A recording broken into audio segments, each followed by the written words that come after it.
Treasury Secretary Janet Yellen touting the current U.S.-China relationship, saying she thinks the two nations have, quote, gotten closer. And the U.S. has deepened our ties with China. China's central bank, meanwhile, announcing plans to lower mortgage rates for existing home loans by the end of October.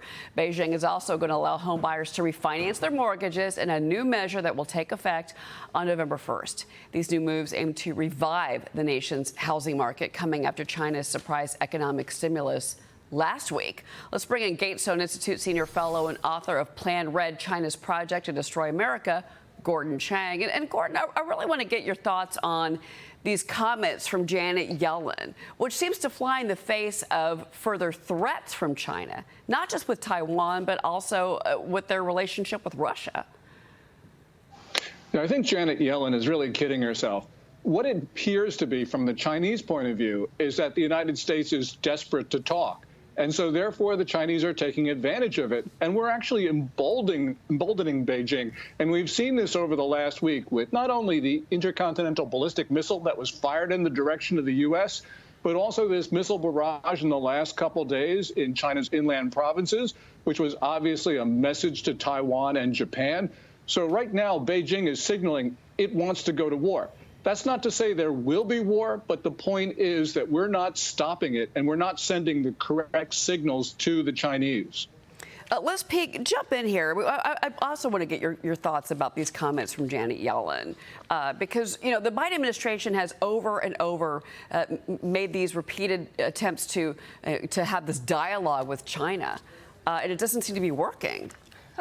The question is, Gordon, what do we want from a dialogue with China? And is there any actual program that's been laid out by this administration? I mean, they're very critical of Donald Trump's tariffs and the effort to put a hold on Chinese exports, which, by the way, are booming. What does Janet Yellen want, and what has she done to get it? Well, you know, she has said, look, yes, we're competitors with China, but there are critical areas where we can and must compete. And that has been the mantra of this administration.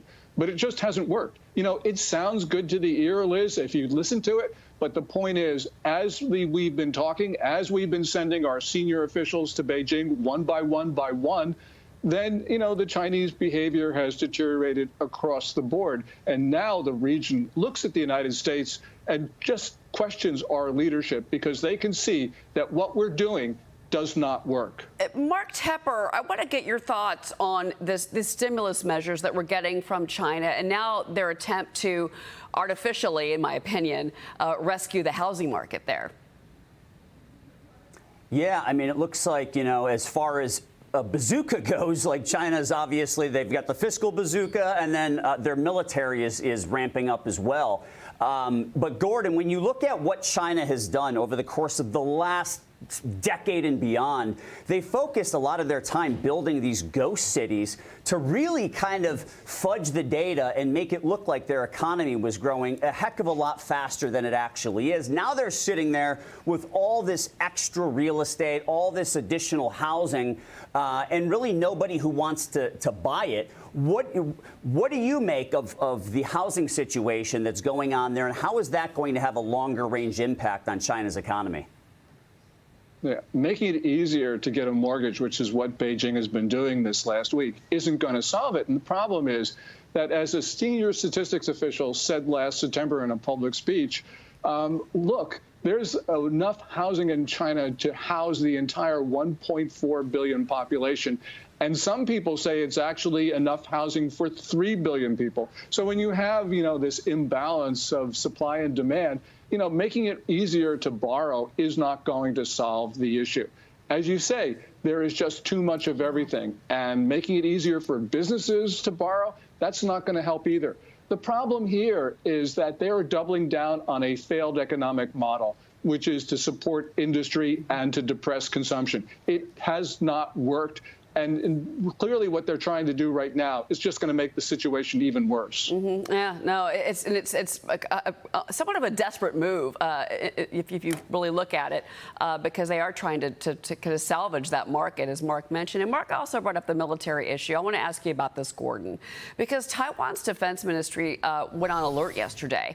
They detected multiple waves of missiles that were fired within inland China, at least 1,200 miles away from the island nation, by Beijing's rocket force and their their army. But remember, China successfully carried out a test launch of an intercontinental ballistic missile into the Pacific Ocean last week, which is more concerning.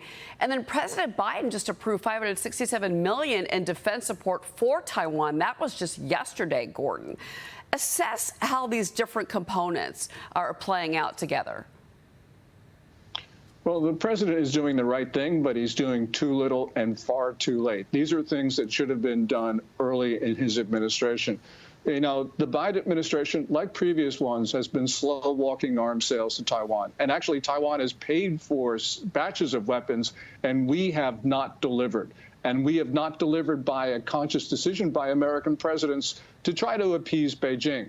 That, of course, is a strategy that has completely failed. So right now, it's not only Taiwan, it's Japan, the Philippines, India.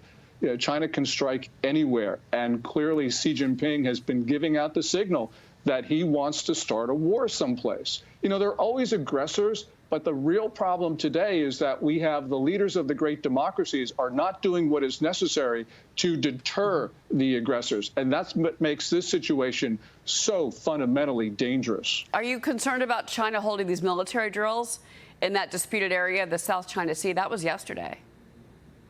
Yeah, this was really particularly provocative because they followed just after a few hours of talks that the United States had with China about that very topic.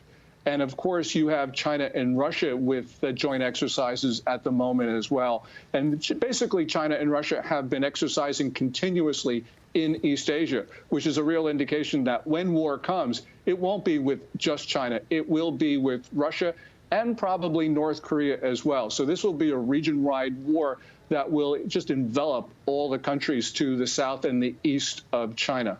This as we're also working with Israel, our ally, as they wage war in the Middle East and defend themselves, Gordon Chang. So a lot happening around the world. Thank you for being here. It's always good to see you, Gordon.